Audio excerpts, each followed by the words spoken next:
Hello दोस्तों, आपके अपने YouTube channel Z square academy में स्वागत है। दोस्तों, ये है बीपीएससी शिक्षक भर्ती के लिए रंजीत सर का प्रैक्टिस सेट, जिसमें हम लोग सामान्य अध्ययन के प्रश्नों को देख रहे थे। दोस्तों, 9 प्रैक्टिस सेट हो चुके हैं। ये प्रैक्टिस सेट नंबर 10 है, जिसमें कि हम लोग क्लास 1 से 5 वर्ग के लिए सामान्य अध्ययन के प्रश्नों को देखेंगे। दोस्तों, अगर आपको ये क्लास अच्छी लगती है तो प्लीज़ लाइक और शेयर सब्सक्राइब जरूर करें। चलिए चलते हैं बिना किसी देरी किए हुए प्रैक्टिस सेट नंबर 10 में, जिसमें कि हम लोग सामान्य अध्ययन के प्रश्नों को देखेंगे। चलिए चलते हैं प्रैक्टिस सेट नंबर 10 में, जो आपका दिया है प्रैक्टिस सेट नंबर 10। देखते हैं इसमें क्वेश्चन नंबर 1 से। क्वेश्चन नंबर 1 देखते हैं। निम्नलिखित में से कौन सा एक जानवर, इनमें से कौन सा एक जानवर सारनाथ स्तंभ में उल्लेखित नहीं है? इनमें से कौन सा ऐसा जानवर है जो कि सारनाथ स्तंभ में उल्लेखित नहीं है? तो आपका फर्स्ट का जो आपका आंसर हो जाएगा वो हो जाएगा हिरन। दोस्तों, सारनाथ स्तंभ में जो 4 जानवर दिए हैं वो है, पहला हाथी, घोड़ा, बैल, सिंह। हाथी, घोड़ा, बैल और सिंह, ये 4 जानवर दिए हैं। तो इसमें जो है हिरन नहीं दिया है, इसलिए आपका ऑप्शन नंबर बी सही होगा। चलिए चलते हैं क्वेश्चन नंबर अगला। दूसरे, भारतीय रिजर्व बैंक के पहले भारतीय गवर्नर कौन थे?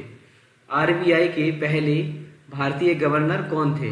तो सेकंड का जो आपका आंसर हो जाएगा वो हो जाएगा ए, सीडी देशमुख। दोस्तों, आरबीआई की जो स्थापना हुई है वो 1 अप्रैल 1935। इसे बैंकों का बैंक कहते हैं। चलिए चलते हैं क्वेश्चन नंबर 3 के साथ। निम्नलिखित में से कौन सा पहला बैंक है जिसने भारत में एटीएम की शुरुआत की है? इनमें से कौन सा ऐसा पहला बैंक है जिसने भारत में एटीएम की शुरुआत की है? तो आपका थर्ड का जो आपका आंसर हो जाएगा वो हो जाएगा बी, HSBC। दोस्तों, इसका जो अर्थ है हांगकांग और संघाई बैंकिंग कॉरपोरेशन लिमिटेड। चलिए चलते हैं क्वेश्चन नंबर अगले 4 के साथ। रामविलास पासवान ने अपना राजनीतिक सफर किस राजनीतिक दल के साथ प्रारंभ किया था? तो वो किया था आपका ऑप्शन नंबर सी सही होगा, संयुक्त सोशलिस्ट पार्टी। क्वेश्चन नंबर 5 को देखते हैं। बिहार के राजनीतिक स्वर्गीय रघुवंश दास सिंह पहली बार किस लोकसभा के लिए निर्वाचित हुए थे? तो 5वें का जो आपका आंसर हो जाएगा वो हो जाएगा सी, 12वीं लोकसभा के लिए, ऑप्शन नंबर सी। चलिए चलते हैं क्वेश्चन नंबर 6 देखते हैं। विजयनगर साम्राज्य का पहला शासक कौन था जिसने बहमनियों से गोवा के महत्वपूर्ण किलों को छीना था? तो 6 का जो आपका आंसर हो जाएगा वो ऑप्शन नंबर आपका होगा C, Harihar second, option number C. Question number अगला देखते हैं 7। तालीकोटा युद्ध के समय विजयनगर साम्राज्य में किस राजवंश का शासन था? तालीकोटा युद्ध के समय विजयनगर साम्राज्य में किस राजवंश का शासन था? तो 7 का जो आपका ऑप्शन हो जाएगा वो हो जाएगा ऑप्शन सी, तुलुप राजवंश का शासन था। चलिए क्वेश्चन नंबर 8 देखते हैं। कृष्णदेव राय ने हम्पी में कृष्णा स्वामी मंदिर का निर्माण करवाया, जो वर्तमान में किस राज्य में स्थित है? तो 8वें का चलिए देखते हैं 8वें के ऑप्शन। 8वें के पहले में दिया कर्नाटक, कलकत्ता, जम्मू कश्मीर और केरल। तो 8वें का जो आपका ऑप्शन हो जाएगा वो हो जाएगा ए, कर्नाटक। चलिए क्वेश्चन नंबर अगला देखते हैं 9। इजराइल से शांति समझौता करने वाला पहला अरब देश कौन था? इजराइल से शांति समझौता करने वाला अरब देश कौन था? तो 9वें का जो आपका आंसर हो जाएगा वो हो जाएगा सी, बहरीन। क्वेश्चन नंबर अगला देखते हैं 10वां। अंत्योदय कार्यक्रम सर्वप्रथम किस राज्य में शुरू किया गया था? अंत्योदय कार्यक्रम सर्वप्रथम किस राज्य में शुरू किया गया था? तो आपका 10 का जो आंसर हो जाएगा वो हो जाएगा डी, राजस्थान। अंत्योदय से जो आपका कार्यक्रम जो सर्वप्रथम राजस्थान में चालू हुआ था। दोस्तों, 25 दिसंबर 2000 को इसमें 25 दिसंबर 2002 को ये योजना स्टार्ट हुई थी, जिसमें इसमें दोस्तों 2 रुपए प्रति केजी गेहूं तथा 3 रुपए प्रति केजी चावल मिलते हैं। चलिए क्वेश्चन नंबर अगला देखते हैं 11वां। सत्याग्रह की अभिव्यक्ति कौन होती है? सत्याग्रह की अभिव्यक्ति होती है। तो 11वें का जो आपका आंसर हो जाएगा वो हो जाएगा सी, असहयोग में। क्वेश्चन नंबर देखते हैं 12वां। मुस्लिम लीग ने प्रथम मुस्लिम राष्ट्र की मांग को कब स्वीकार किया? तो 12वें का जो आपका आंसर हो जाएगा वो ऑप्शन नंबर आपका डी सही हो जाएगा। 1940 के लाहौर अधिवेशन में, 1940 के लाहौर अधिवेशन में। क्वेश्चन नंबर अगला देखते हैं 13वां। स्वतंत्र भारत का पहला गवर्नर जनरल कौन था? स्वतंत्र भारत का पहला गवर्नर जनरल कौन था? तो 13 का जो आपका आंसर हो जाएगा वो हो जाएगा बी, सी राजगोपालाचारी, सी राजगोपालाचारी। दोस्तों सी राजगोपालाचारी स्वतंत्र भारत के प्रथम व अंतिम गवर्नर जनरल थे, जो कि पहले भारतीय थे। चलिए क्वेश्चन नंबर अगला देखते हैं 14वां। स्वतंत्रता के पश्चात किस राज्य में पहली गैर कांग्रेसी सरकार बनी? स्वतंत्रता के पश्चात किस राज्य में पहली गैर कांग्रेसी सरकार बनी?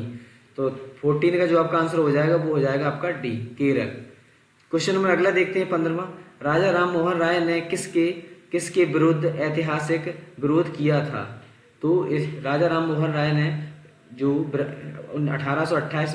1828 में विलियम बेंटिंक के सहयोग से सती प्रथा का विरोध किया था। ऑप्शन नंबर बी सही होगा। दोस्तों राजा राम मोहन राय ने 1828 ईस्वी में ब्रह्म समाज की स्थापना की। ब्रह्म समाज की स्थापना की। और इनकी एक पत्रिका है संवाद कौमुदी, जो कि बहुत ही फेमस है। संवाद कौमुदी इम्पोर्टेंट है, पूछी जाती। संवाद कौमुदी पत्रिका जो है वो किसकी है? तो राजा राम मोहन राय की। तथा इन्होंने आत्मीय सभा की जो स्थापना की है वो की है 1914 में। चलिए चलते हैं क्वेश्चन नंबर 16 में। वर्षों पहले हमने नियति से वादा किया था। 14 अगस्त 1947 की मध्य रात्रि के समय यह कथन किसने कहा था? तो ये कहा था पीटी नेहरू ने। इसमें देखते हैं जो 16वें का जो आपका आंसर हो जाएगा, 16वें का आंसर हो जाएगा आपका सी, पंडित जवाहरलाल नेहरू ने किया था नियति से वादा। क्वेश्चन नंबर अगला देखते हैं 17वां। कलकत्ता, मुंबई और मद्रास में उच्च न्यायालय की स्थापना कब हुई थी? कलकत्ता, मुंबई और मद्रास में उच्च न्यायालय की स्थापना कब हुई थी? तो 17वें का जो आपका आंसर हो जाएगा वो हो जाएगा सी, 1862 ईस्वी में। क्वेश्चन नंबर अगला देखते हैं 18वां। इंडियन फॉर इंडियंस किताब किसके द्वारा लिखी गई थी? इंडिया फॉर इंडियंस किताब किसके द्वारा लिखी गई थी? तो 18 का जो आपका आंसर हो जाएगा वो हो जाएगा ऑप्शन ए, CR दास।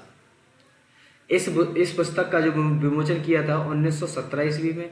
यह पुस्तक प्रकाशित हुई थी 1917 में प्रकाशित हुई थी यह पुस्तक 1917 में, जो कि CR दास जी ने की थी। क्वेश्चन नंबर अगला देखते हैं 19।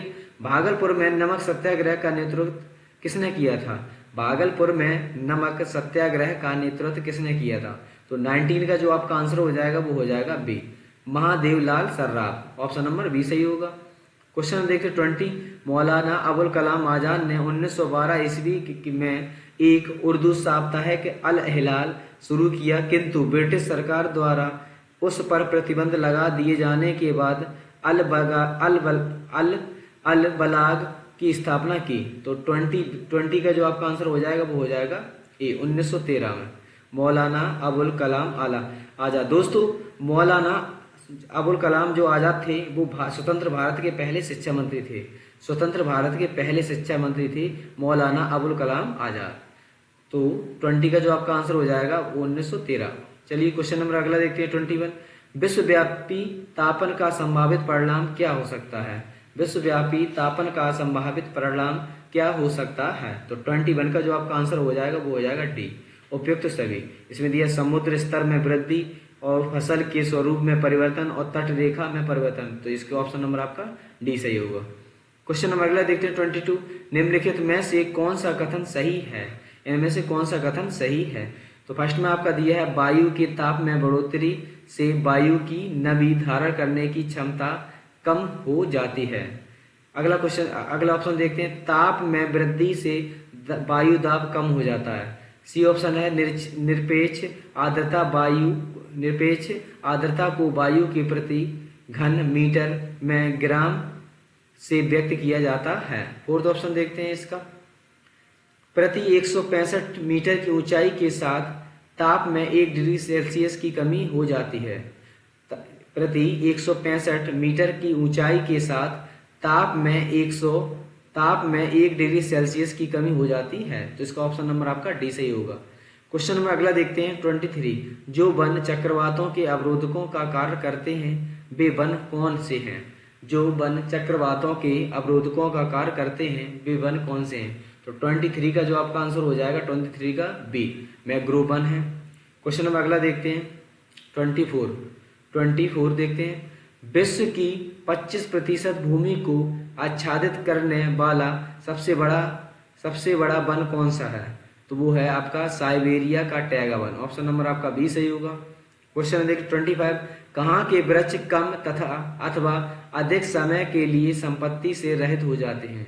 कहाँ के वृक्ष कम अथवा अधिक समय के लिए पत्तियों से रहित हो जाते हैं? तो 25 का जो आपका आंसर हो जाएगा वो हो जाएगा पर्णपाती one, option D. Question number अगला देखते हैं 26, बृहद हिमालय स्थित एक ठंडा रेगिस्तान है। बृहद हिमालय स्थित एक ठंडा रेगिस्तान है। तो 26 का जो आपका आंसर हो जाएगा वो लद्दाख, ऑप्शन नंबर ए सही होगा। क्वेश्चन देखते हैं 27, नागा खासी और गारो पहाड़ियां स्थित हैं। तो ये 27 का जो आपका आंसर हो जाएगा ये है पूर्वांचल पर्वतमाला में, ऑप्शन आपका ए। क्वेश्चन देखते हैं 28, निम्नलिखित में से भारत में सबसे शुष्क क्षेत्र कौन सा है?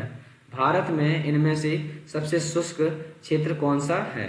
तो 28 का जो आपका आंसर हो जाएगा वो हो जाएगा B, Marwar, option B, Marwar, option B.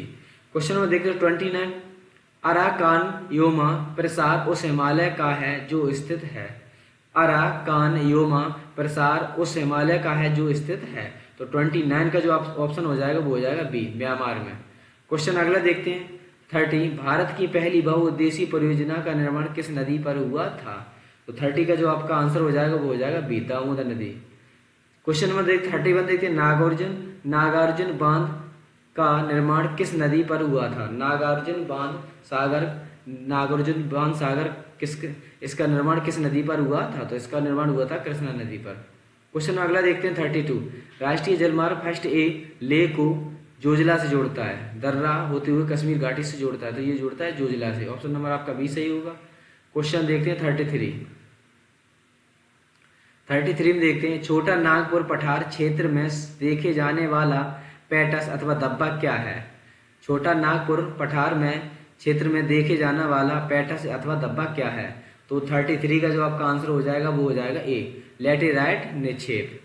Question अगला देखते हैं 34, कोई व्यक्ति भारत के 3 अलग अलग राज्यों में स्थित रणथंभौर, गिर और बांदीपुर के राष्ट्रीय उद्यान नेशनल पार्क देखना चाहता है। इस संबंध में उसे निम्नलिखित में से किस राज्य में जाने की आवश्यकता नहीं होगी? इनमें से तो आपका जो दिया फर्स्ट में 3 अर्ग दिया, रणथंभौर, जो कि रणथंभौर जो है वो राजस्थान में है, आपका राजस्थान में। इसके आपके गिर है जो आपका गुजरात में है, बांदीपुर है जो कि कर्नाटक में है। तो इन तीनों को आप देख सकते हैं, लेकिन आपको मध्य प्रदेश जाने की आवश्यकता नहीं है। इसका ऑप्शन नंबर आपका बी सही होगा। क्वेश्चन नंबर अगला देखते हैं 35, सूची 1 और सूची 2 का मिलान कीजिए और सूचियों के नीचे दिए गए कूट का प्रयोग कर सही उत्तर लिखिए। तो इसमें दिया है फर्स्ट में देखते हैं, इसमें दिया है बांदीपुर नेशनल पार्क। तो दोस्तों ए का जो होगा, ए का आपका हो जाएगा बांदीपुर, जो दिया है कर्नाटक होगा। जबकि गिर है जो आपका गुजरात में है, और मानस जो है आपका असम में है, और रोहला नेशनल पार्क जो कि हिमाचल प्रदेश में। तो देखते हैं ए का फर्स्ट आपका बी ऑप्शन में ही दिया है, इसलिए आपका ऑप्शन नंबर बी सही होगा। क्वेश्चन देखते हैं 36, पूर्ण प्रतिस्पर्धा की स्थिति में किस फर्म की संतुलन अवस्था निर्धारित होगी जब तो 36 का जो आपका आंसर हो जाएगा वो हो जाएगा सी, सीमांत राजस्व, यानी कि ग्रेटर देन सीमांत लागत से। क्वेश्चन में अगला देखते हैं 37, नियंत्रित मुद्रास्फीति की मध्यस्थता है जिसे कहा जाता है। नियंत्रित मुद्रास्फीति की अवस्था है जिसमें कहा जाता है। तो 37 का जो आपका आंसर हो जाएगा वो हो जाएगा प्रत्यास्फीति, ऑप्शन नंबर आपका ए सही होगा। क्वेश्चन देखिए 38, निम्न में से कौन सा एडम स्मिथ के अनुसार कराधान के कैनन सिद्धांत में नहीं आता? एडम स्मिथ के अनुसार कराधान के कैनन सिद्धांत में नहीं आता। तो 38 का देखते हैं ऑप्शन दिया है, निश्चितता का कैनन सिद्धांत, साधारणता का कैनन सिद्धांत, सुविधा का कैनन सिद्धांत और अर्थव्यवस्था अक्षमता का कैनन सिद्धांत। तो 38 का जो आपका आंसर हो जाएगा वो हो जाएगा बी, साधारणता का कैनन सिद्धांत। क्वेश्चन नंबर 39 देखते हैं, वो है सट्टेबाज जो लाभ कमाने हेतु कीमतों में गिरावट आने पर वापस खरीदने के लिए शेयरों की बिक्री कर देता है उसे कहते हैं, तो उसे कहते हैं मंदड़िया बियर, और तेजड़िया अधिक को बुल यानी तेजड़िया। इसमें ऑप्शन आपका पूछा था वापस खरीदने के लिए शेयर की बिक्री कर देता है उसे क्या कहते हैं, तो उसे कहते हैं मंदड़िया। ऑप्शन अब आपका बी सही हो जाएगा। 40 देखते हैं, एकाधिकार प्रतियोगिता का सिद्धांत द्वारा खालिस्तान द्वारा गया था, तो 40 का जो आपका आंसर हो जाएगा वो हो जाएगा B, Edward Chamberlin. Edward Chamberlin, option number आपका बी सही होगा। क्वेश्चन देखते हैं 41, निम्न में से किसने संविधान सभा के संविधान सभा के समक्ष उद्देश्य प्रस्ताव पेश किया था, तो 41 का जो आपका आंसर हो जाएगा वो हो जाएगा ए, जवाहरलाल नेहरू। दोस्तों उद्देश्य प्रस्ताव नेहरू द्वारा 13 दिसंबर 1946 को संविधान सभा द्वारा पेश किया गया था। उद्देश्य प्रस्ताव जो 13 दिसंबर 1946 को संविधान सभा द्वारा पेश किया गया था। क्वेश्चन देखते हैं 42, जब 26 जनवरी 1950 को भारत का संविधान लागू किया गया था तब भारतीय गणतंत्र की वास्तविक संवैधानिक स्थिति क्या थी, तब इसकी स्थिति क्या थी, तो 42 का जो आंसर हो जाएगा वो हो जाएगा डी। 42 का एक संपूर्ण संप्रभुत्व संपन्न और लोकतांत्रिक गणराज्य। दोस्तों 42 का जो ऑप्शन हो जाएगा बी। दोस्तों भारत का संविधान 26 जनवरी 1950 को लागू हुआ था, 26 जनवरी 1950 को लागू हुआ था। उस समय उद्देशिका में संपूर्ण संप्रभुत्व संपन्न और लोकतांत्रिक गणराज्य शब्द थे, लेकिन 42वें संविधान संशोधन 1976 द्वारा इसमें समाजवादी और पंथ निरपेक्ष शब्द जोड़े गए। ठीक है, चलिए क्वेश्चन नंबर अगला देखते हैं 43, निम्नलिखित में से किस शब्द का प्रस्तावना में उल्लेख नहीं है, इनमें से कौन से शब्द का प्रस्तावना में उल्लेख नहीं है, तो 43 का जो आपका हो जाएगा संघ का प्रस्तावना में उल्लेख नहीं है। चलिए क्वेश्चन नंबर अगला देखते हैं 44, गणतंत्र में अंतिम शक्ति किसके पास होती है, गणतंत्र में अंतिम शक्ति किसके पास होती है, तो इसका ऑप्शन हो जाएगा जनता के पास। गणतंत्र में जो सबसे अधिक शक्ति होती है, अंतिम शक्ति होती है वो जनता के पास।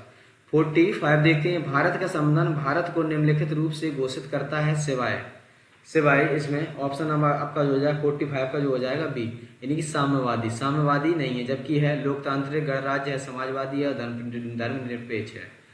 क्वेश्चन देखते हैं 46, उदारवाद का प्रतीक है, तो 46 का हो जाएगा आपका सी, राजनीतिक और आर्थिक पहलुओं पर सामाजिक स्वतंत्रता। दोस्तों उदार यानी कि जॉन लॉक को उदारवाद का जनक माना जाता है। जॉन लॉक इन्हें उदारवाद का जनक माना जाता है, उदारवाद का जनक। तो इसका उदारवाद जो प्रतीक है वो है राजनीतिक और आर्थिक पहलुओं पर सामाजिक स्वतंत्रता। क्वेश्चन देखते हैं 47, बिहार में सर्च लाइट समाचार पत्र के संपादक कौन थे, तो इसका ऑप्शन हो जाएगा आपका सी, मुरली मोहन प्रसाद। क्वेश्चन देखते हैं अगला 48, भारत के संविधान में कितनी अनुसूचियां हैं, भारत की संविधान में जो अनुसूचियां हैं वो हैं 12, ऑप्शन आपका डी सही हो जाएगा। दोस्तों संविधान लागू होने के समय 8 अनुसूचियां थीं, परंतु वर्तमान में इनकी संख्या 12 है। अंतिम 4 अनुसूचियां जो कि जोड़ी गई थी, 9वीं जो है 9वीं जो आपकी है भूमि संबंधित है, भूमि, जबकि 10वीं है आपका दल बदल, और 11वां है आपका जो 11वां है वो है आपका पंचायती से, और जो 12वां है आपका नगरपालिका। इस प्रकार जो 4 जोड़ी गई थी। चलिए चलते हैं क्वेश्चन नंबर 49 में। 49 भारतीय संविधान के किस अनुसूची में राज्यों के नाम और उसके क्षेत्रों का उल्लेख किया गया है, तो 49 का जो आपका आंसर हो जाएगा वो हो जाएगा ए, प्रथम अनुसूची में। दोस्तों वर्तमान में 28 राज्य और 8 केंद्र शासित प्रदेश हैं, केंद्र शासित राज्य हैं। तो इस प्रकार है। क्वेश्चन नंबर अगले देखते हैं 50, निम्नलिखित में से किस अनुसूची में देश के विभिन्न राज्यों के में अनुसूचित क्षेत्रों और अनुसूचित जनजातियों के प्रशासन और नियंत्रण का उपबंध किया गया है, तो 50 का जो आपका आंसर हो जाएगा वो हो जाएगा ऑप्शन नंबर बी, 5वीं अनुसूची। 5वीं अनुसूची। दोस्तों, संविधान की 5वीं अनुसूची में अनुसूचित क्षेत्रों और अनुसूचित जनजातियों के प्रशासन और नियंत्रण के बारे में उपबंध दिया गया है। 51 देखते हैं। 51 एक साधारण सूक्ष्मदर्शी के अंतिम प्रतिबिंब होता है। एक साधारण सूक्ष्मदर्शी की में अंतिम प्रतिबिंब होता है। तो 51 का जो आपका आंसर हो जाएगा वो हो जाएगा सी, आभासी, आवर्धित तथा सीधा। क्वेश्चन देखते हैं 52।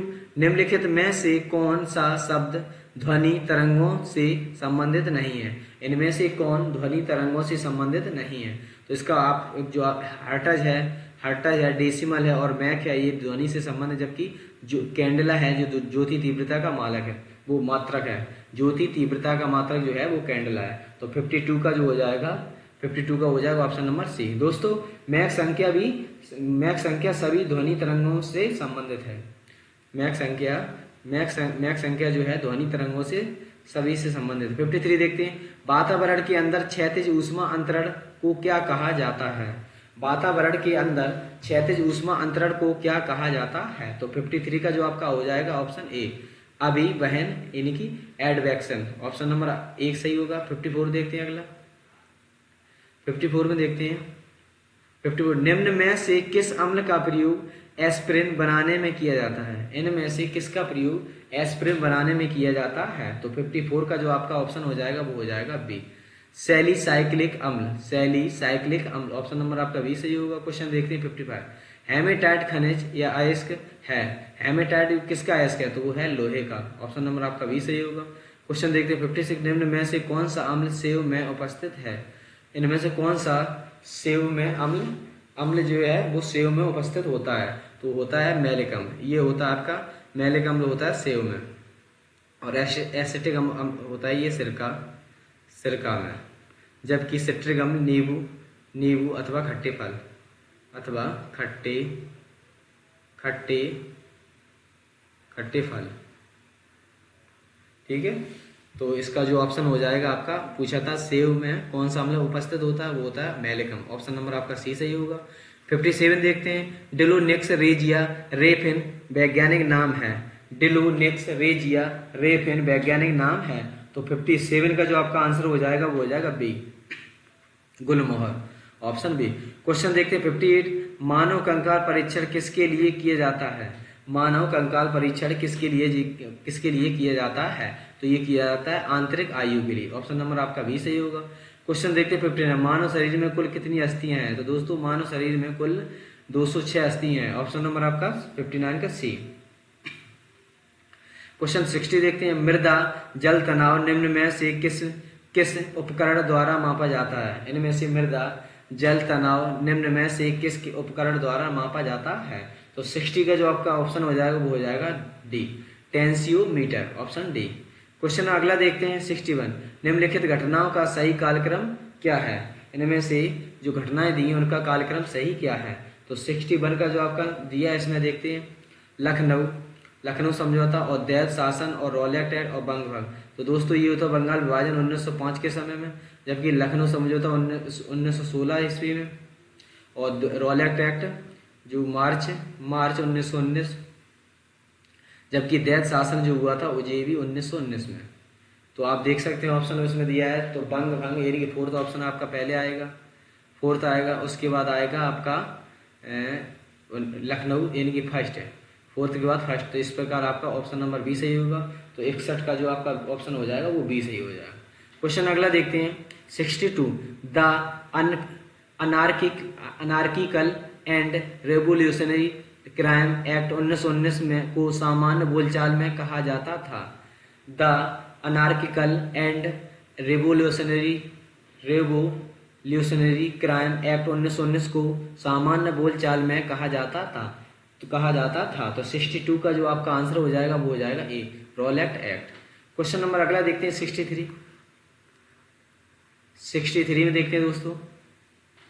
63 में दिया है, अखिल भारतीय राजनीति में गांधी जी का पहला साहसिक कदम था। तो 63 का जो आपका हो जाएगा सी, चंपारण, जो कि 1917 में, जबकि दांडी जो 1930 में, और रौलैक्ट एक्ट जो 1919 में, जबकि असहयोग आंदोलन जो आपका हुआ था 1920 से 22 तक।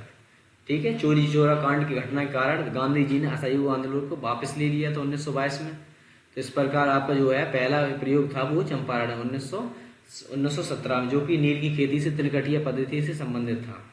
क्वेश्चन में अगला देखते हैं 64। हंटर आयोग की नियुक्ति की गई थी। हंटर आयोग की नियुक्ति की गई थी तो दोस्तों की गई थी जलियांवाला बाग हत्याकांड के बाद में।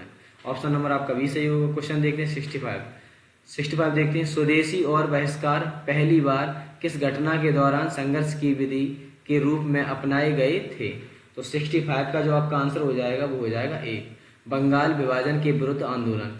बंगाल विभाजन के विरुद्ध आंदोलन जो कि 1905 ईस्वी में हुआ था। होम रूल 1916, जबकि असहयोग आंदोलन जो आपका दोस्तों हुआ था, असहयोग आंदोलन हुआ था 1920 से 22 तक।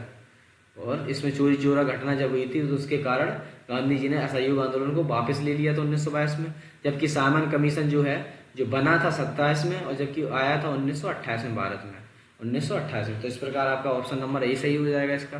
क्वेश्चन देखते हैं 66। निम्नलिखित में से कौन सा एक चंपारण सत्याग्रह का अति महत्वपूर्ण पहलू है। इनमें से कौन एक चंपारण सत्याग्रह का बहुत महत्वपूर्ण पहलू है। तो 66 का जो देखते हैं, इसमें देखते हैं राष्ट्रीय आंदोलन में अखिल भारतीय स्तर पर अधिवक्ताओं, विद्यार्थियों और महिलाओं की सक्रिय भागीदारी।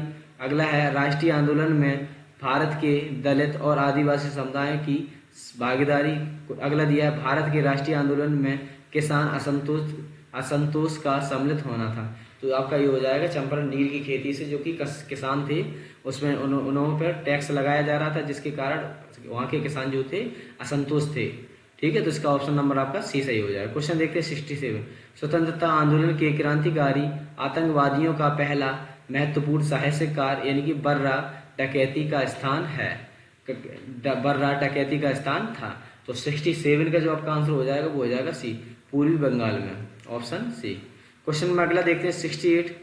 महात्मा गांधी ने 1930 ईस्वी में सविनय अवज्ञा आंदोलन आरंभ किया था। इनमें से महात्मा गांधी जी ने 1930 ईस्वी में सविनय अवज्ञा आंदोलन किया था। तो स्टार्ट किया था आपका साबरमती आश्रम से, जबकि यह किया था आपका जो आपका 12 मार्च 1930 से, यह जो कि डांडी में जो खत्म किया था, डांडी में वो किया था 6 अप्रैल 1930 ईस्वी में।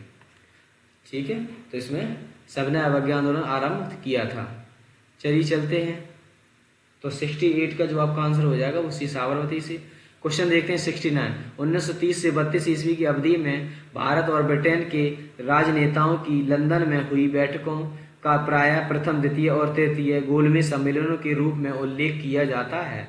उनका उसी रूप में उल्लेख कर गलत होगा क्योंकि तो आपका ये दिया है आपका क्वेश्चन नंबर आपका है ये 69।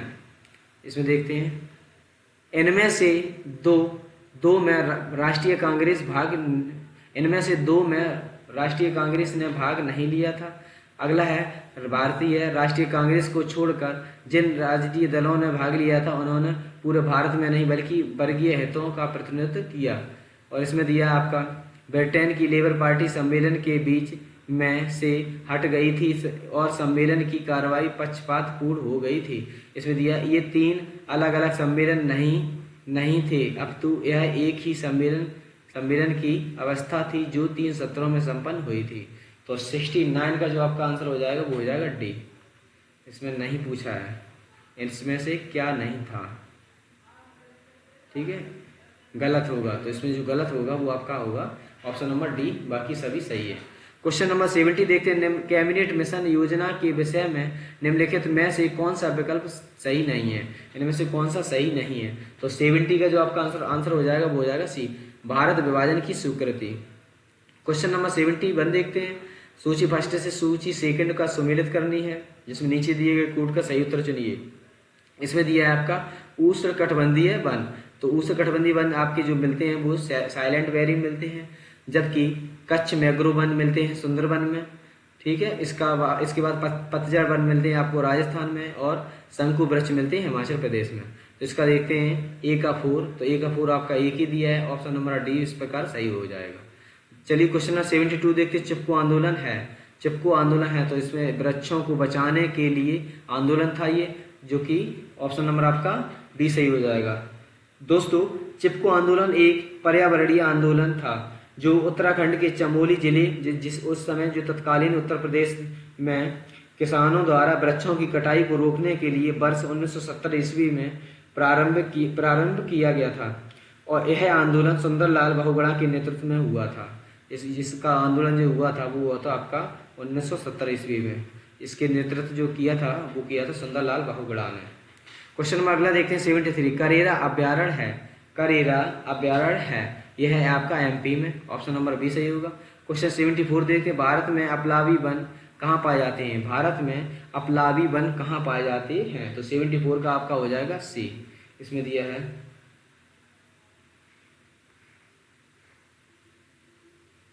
सुंदरवन। ऑप्शन नंबर आपका सी हो जाएगा। तो 74 का सी। दोस्तों भारत में अपलाबी वन नदियों के किनारे पर बाढ़ के कारण बनते हैं। क्वेश्चन 75 देखते हैं। इनमें से कौन सा जैव विविधता के कारण बड़ा खतरा है? तो 75 का जो आपका आंसर हो जाएगा वो हो जाएगा सी। प्राकृतिक आवासों और वनस्पति का विनाश तथा झूम खेती। ऑप्शन नंबर आपका सी सही होगा। क्वेश्चन देखते हैं 76। काजीरंगा किसके लिए जाना जाता है? इनमें से काजीरंगा किसके लिए जाना जाता है? तो काजीरंगा आपका जाना है गैंडा के लिए, जो कि असम में है। चलिए 76 का जो आपका आंसर हो जाएगा वो हो जाएगा ए। दोस्तों काजीरंगा अभ्यारण्य एक सींग वाले गैंडे के लिए बहुत प्रसिद्ध है, जो कि असम राज्य में स्थित है। 77 देखते हैं। निम्नलिखित में से कौन सम्मिलित नहीं है? इनमें से कौन सम्मिलित नहीं है? तो सिमिलीपाल आपका उड़ीसा में सही है, नौक्रेक मेघालय में है और अगस्तमलाई है आपका केरल में, जबकि कंचनजंगा जो है हिमाचल प्रदेश में नहीं है, ये है सिक्किम में। सिक्किम में है। सिक्किम की जो राजधानी है वो है गंगटोक, इसलिए ऑप्शन आपका डी सही हो जाएगा। क्वेश्चन नंबर 78 देखते हैं। निम्नलिखित में से भारत में कौन जैव विविधता का एक संवेदनशील स्थान माना जाता है? इनमें से कौन जैव विविधता का एक संवेदनशील स्थान माना जाता है? तो यह है जो कि पश्चिमी घाट। ऑप्शन नंबर आपका डी सही होगा। 78 का डी।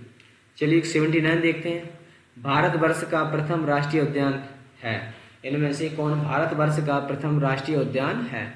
तो 79 का जो आपका आंसर हो जाएगा वो हो जाएगा बी, जिम कॉर्बेट राष्ट्रीय उद्यान। दोस्तों जिम कॉर्बेट जो 79 का जो आपका बी है, जिम कॉर्बेट राष्ट्रीय उद्यान 1936 में स्थापित भारत का पहला राष्ट्रीय उद्यान हेली नेशनल पार्क के नाम से जाना जाता है, जिसका अब वर्तमान में जो नाम है वो जिम कॉर्बेट राष्ट्रीय उद्यान के नाम से जाना जाता है। जिम कॉर्बेट राष्ट्रीय उद्यान के नाम से जाना जाता है वर्तमान में, जबकि इसका जो पुराना नाम था वो था हेली नेशनल पार्क, जिसकी स्थापना 1936 ईस्वी में हुई थी। 1936 ईस्वी में हेली नेशनल पार्क के रूप में। क्वेश्चन 80 देखते हैं। ग्लोबल वार्मिंग की स्थिति वातावरण में किस गैस की गहनता से पैदा होती है? ग्लोबल वार्मिंग की स्थिति वातावरण में किस गैस की गहनता से पैदा होती है? तो 80 का जो ऑप्शन हो जाएगा आपका बी, कार्बन डाइऑक्साइड। क्वेश्चन अगला देखते हैं 81। भैरवगढ़ अभ्यारण्य किस जिले में स्थित है? भैरवगढ़ अभ्यारण्य किस जिले में स्थित है? तो 81 का जो आपका ऑप्शन हो जाएगा वो हो जाएगा ए, बीजापुर। दोस्तों भैरवगढ़ अभ्यारण्य छत्तीसगढ़ के बीजापुर जिले में स्थित है। बीजापुर यानी कि छत्तीसगढ़ में स्थित है। क्वेश्चन देखते हैं 82। कच्छ वनस्पति का सुंदरवन निम्नांकित में से किस राज्य में स्थित है? सुंदरवन इनमें से कहाँ पर स्थित है? ये है पश्चिम बंगाल। ऑप्शन नंबर आपका बी सही होगा। क्वेश्चन देखते हैं 83। भारत में जैव विविधता अधिनियम किस वर्ष पारित हुआ था? तो यह जैव विविधता अधिनियम जो पारित हुआ था वो हुआ था ऑप्शन नंबर ए, 2000 ईस्वी में। चलिए क्वेश्चन देखते हैं 84 देखते हैं 84। तो इसमें देखते हैं निम्नलिखित में से किस राज्य में वनों का वर्गीकरण अर्ध उष्णकटिबंधीय के रूप में किया जाता है? तो 84 का जो आपका ऑप्शन हो जाएगा वो हो जाएगा बी, एमपी में। MP option number B. चलिए क्वेश्चन नंबर अगला देखते हैं 85। सैम किस स्थिति से संबंधित है? सैम किस स्थिति से संबंधित है? तो 85 का जो आपका आंसर हो जाएगा वो हो जाएगा बी, पारिस्थितिक में परिवर्तन के कारण। क्वेश्चन देखते हैं 86। भारत में जैव विविधता के ताप स्थल यानी कि हॉटस्पॉट है, इनमें से कौन सा हॉटस्पॉट है? तो 86 का जो आपका आंसर हो जाएगा वो हो जाएगा सी, पूर्वी हिमालय व पश्चिमी हिमालय। दोस्तों भारत के प्रमुख जो 4 हॉटस्पॉट हैं उनके नाम है, नंबर 1 पे है आपका पूर्वी हिमालय, पश्चिमी घाट और इंडो बर्मा क्षेत्र और सुंदरवन। ये 4 आपके जैव विविधता क्षेत्र हैं, यानी कि ताप स्थल हॉटस्पॉट। क्वेश्चन नंबर देते 87। बक्सा बाघ परियोजना भारत के किस राज्य में स्थित है? बक्सा बाघ परियोजना भारत के किस राज्य में स्थित है? तो 87 का जो आपका आंसर हो जाएगा वो हो जाएगा डी, पश्चिम बंगाल, ऑप्शन डी। 88 देखते हैं, अभ्यारण्य यानी कि सेक्चुअरी एक सींग वाले राइनो के लिए जाना जाता है, तो काजीरंगा असम में है, जो कि एक सींग वाले गैंडे के लिए जो जाना जाता है, एक सींग वाले राइनो के लिए। 89 देखते हैं, निम्नलिखित में से कौन सी भारत में बाघ संरक्षित परियोजना नहीं है? इनमें से कौन भारत में बाघ संरक्षित परियोजना नहीं है? तो 89 का जो आपका ऑप्शन हो जाएगा वो हो जाएगा बी, चिल्का। जबकि आपका दुधवा जो है उत्तर प्रदेश, कान्हा आपका एमपी है, मानस आपका है असम में। तो चलते हैं क्वेश्चन नंबर अगला देखते हैं, लास्ट जो कि 90 है। भारत में पारिस्थितिकी असंतुलन का निम्नलिखित में से कौन सा प्रमुख कारण है? इनमें से भारत में पारिस्थितिक असंतुलन का प्रमुख कारण है, तो 90 का जो आपका ऑप्शन हो जाएगा वो हो जाएगा आपका ए, वनोन्मूलन। तो 90 का ऑप्शन नंबर आपका ए हो जाएगा। दोस्तों ये थे प्रश्न जो कि 90 सामान्य अध्ययन से संबंधित क्वेश्चन थे, जो कि क्लास 1 से 5 वर्ग के लिए थे। दोस्तों आप बताएं कि आपको ये क्लास कैसी अच्छी लगी या नहीं। अगर आपको अच्छी लगी तो प्लीज़ लाइक शेयर और सब्सक्राइब जरूर और कमेंट जरूर करें, जिससे ही हमारा मोटिवेशन बढ़ता है। चलिए दोस्तों मिलते हैं नेक्स्ट वीडियो में प्रैक्टिस सेट नंबर 11 में, तब तक के लिए धन्यवाद।